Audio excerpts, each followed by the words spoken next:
Turbulencia social. En Tavistock, Eric Trich y Friedrich Emery desarrollaron una teoría acerca de la turbulencia social, supuestamente para suavizar el efecto de impresiones futuras, mediante la cual se podía ablandar a una población utilizando fenómenos en masa como cortes en el suministro de energía, hundimiento económico y financieros y ataques terroristas. Si las impresiones iban muy seguidas unas de otras y se administraban cada vez con mayor intensidad, era imposible o posible inducir a la sociedad entera a un estado de psicosis colectivo, sostuvieron Trich y Emery. Y también afirmaron que las personas terminarían disasociándose, pues intentarían huir del terror causado por una realidad tan apabullante, se encerrarían en un estado de negación y se refugiarían en diversiones y entretenimientos populares, mostrarían cierta tendencia a sufrir accesos de cólera. De hecho, estamos hablando de dos caras de la misma moneda. Por un lado, llevar a cabo una manipulación y un control encubierto y sutil de la conciencia y el pensamiento humanos mediante el poder de la televisión. Y por otro, cambiar de paradigma de forma directa y patente, modificar los conceptos básicos y ampliar los parámetros y cambiar el terreno de juego y todas las reglas por las que se define la sociedad dentro de un periodo de tiempo excepcionalmente corto. Una de las personas clave que participaron en la guerra psicológica contra la población creando artificialmente un estado de turbulencia social fue Kurt Lewin, un pionero de la dinámica de grupo que formó parte de la escuela de Frankfurt. Durante sus primeros tiempos huyó de Alemania cuando Hitler asumió el poder. Este pasaje tomado de su libro La perspectiva del tiempo y la moral, Time Perspective and Morality, muestra su forma de entender la guerra psicológica. Una de las técnicas principales para destrozar la moral mediante una estrategia del terror consiste exactamente en la táctica siguiente. Las personas nunca deben tener muy claro qué lugar ocupa y qué puede esperar. Si además se emplean distintivamente, con frecuencia, medidas disciplinarias severas y promesas de buen trato y se transmiten noticias contradictorias para volver aún más borrosa la estructura cognitiva de dicha situación, es posible que la persona de saber incluso si un plan en particular la acerca o aleja de su objetivo. En dichas circunstancias, incluso las personas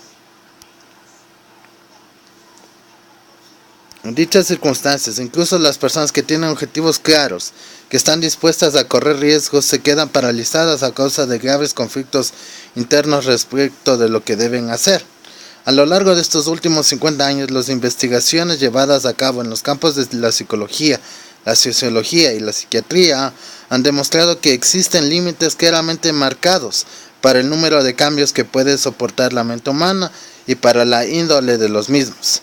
Según la SPRU, Science Policy Research Unit, Unidad para la Investigación de Políticas Científicas del Centro de Tavistock de la Universidad de Sussex, la expresión conmociones futuras es la ansiedad física y psicológica derivada de la excesiva carga que pesa sobre el mecanismo de toma de decisiones de la mente humana.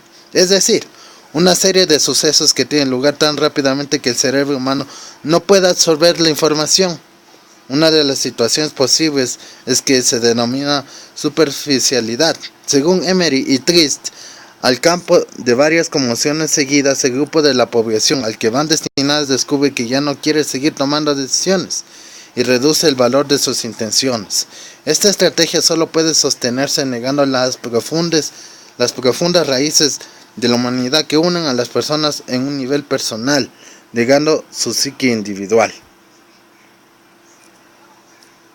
Entonces sobrevive la apatía, con frecuencia precedida de una violencia absurda como la era característica de las pandillas callejeras de Los Ángeles en los años 60 y 80, o que Emery y Trich denominan reacción social organizada a la disociación, tal como se describe en las páginas de las novelas de Anthony Burgess, titulada La Naranja Mecánica.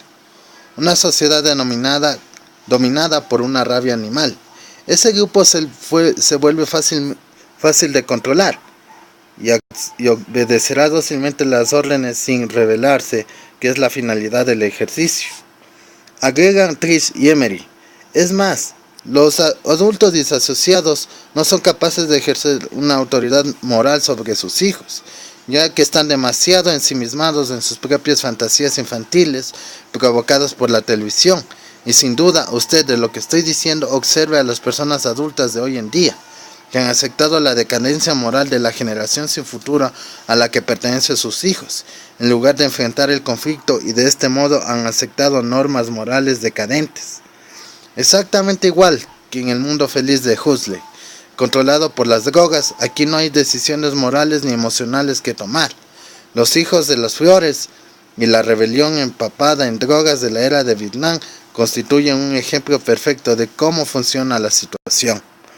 Las frecuentes oscilaciones pasan por varias situaciones. Una estable en la cual las personas son más o menos capaces de adaptarse a lo que está ocurriendo. Una situación turbulenta en la cual las personas hacen algo para aliviar la tensión o se adaptan y aceptan un entorno de tensión. Si la turbulencia no cesa o se intensifica, llega un momento en que las personas no son capaces de adaptarse de una forma positiva.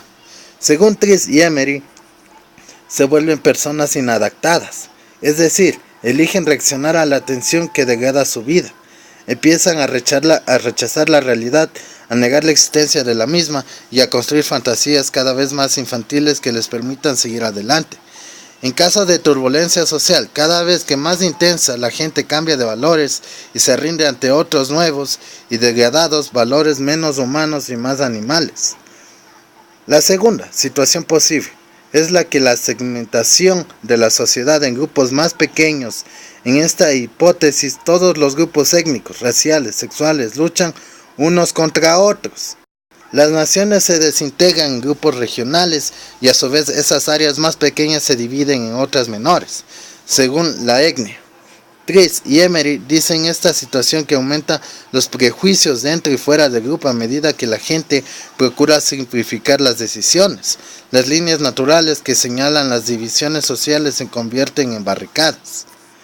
La reacción de la sociedad a esta desintegración psicológica y política es el estado fascista de Orwell, modelado en su libro 1984, en el cual el hermano mayor regula la vida y los conflictos de las personas que componen la sociedad. Cada grupo dirigente fomenta un conflicto sin fin contra sus propios súbditos, y el objeto de la guerra no consiste en conquistar el territorio o evitar que lo conquisten, sino en mantener intacta la estructura de la sociedad. La tercera situación posible es la más tensa, pues supone un retroceso y replegar hacia el mundo privado y apartarse de los vínculos sociales que podrían implicar verse envuelto en asuntos de los demás.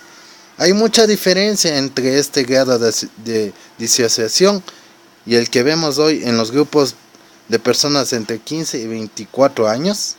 ¿Estamos nosotros muy lejos de este panorama moral y social? Es casi el mismo, ¿verdad? Trish y Emery están convencidos de que los hombres se mostrarán dispuestos a aceptar la perversidad humana del hombre que caracterizó al nazismo. No necesariamente la estructura del Estado nazi, sino el punto de vista moral de la sociedad nazi. Para sobrevivir en semejante estado, la gente necesitará crear una religión nueva. Wolfe afirma, las antiguas formas religiosas, sobre todo el cristianismo occidental, exigen que el hombre se responsabilice de su prójimo. Las nuevas formas de religiosas serán una modalidad de anarquismo místico, una experiencia religiosa muy similar a las prácticas satánicas de los nazis o a las ideas de Carl Jung. Esta es la nueva era, la era de Acuario, que predicaba Tavistock y la escuela de Frankfurt, con sus sectas religiosas místicas y orientales, que llevaban a los conversos jóvenes con el cerebro lavado a abrazar esta degeneración. Una vez más, es la televisión que proporciona el pegamento social, que adhiere la mentalidad de la población a las nuevas formas de religión. Daniel Stulin, sacado de su libro El Instituto Tavistock.